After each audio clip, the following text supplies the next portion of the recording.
সবাই বলে না একটা মেয়ে খারাপ হওয়ার পেছনে একটা ছেলের হাত থাকে। আমি তো বলবো একটা লয়াল মেয়ে খারাপ হওয়ার পেছনে তার 12 তারিখ খানকিমাগি বান্ধবীর হাত থাকে। তার কারণ একটা মেয়ে তোমাকে মন থেকে ভালোবাসে, তোমার সাথে অনেকদিন সম্পর্ক চালিয়েছে, অনেক বছর সম্পর্ক চালিয়েছে, কিন্তু তার বান্ধবী তার বয়ফ্রেন্ডের সাথে দেখা করতে হবে, বলবে চল আমার সাথে চল। যে বলবে আমার বয়ফ্রেন্ডের সাথে যে ছেলেটা এসেছিল ওর সাথে প্রেম করবি, আমার একটা বন্ধু আছে তার সাথে প্রেম করবি, আমার এর সাথে প্রেম করবি, আমার বালের সাথে প্রেম করবি, সব সময় তাকে অ্যাপ্রোচ করতেই থাকে।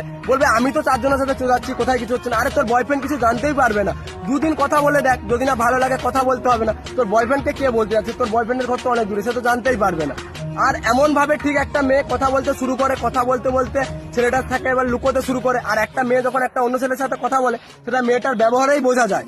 বাট মেয়েদের বুদ্ধি আটুতে থাকে, এমন এমন কাজ করে, ছেলেকে ব্লক করে ফোন করবে, ফোন করে বলবে যে বাবা ফোন করছিল, রাত 12টার সময় বলবে যে মাসি ফোন করেছিল তাই অন্য করে ব্যস্ত ছিল। যে ছেলেটার কাছেও মেয়েটা ধীরে ধীরে খারাপ হয়ে যায়, যে ওই মেয়েটা আবার সেই যেই ছেলেটাকে ভালোবাসতে হবে সেই ছেলেটাকেই শত্রু ভাবতে শুরু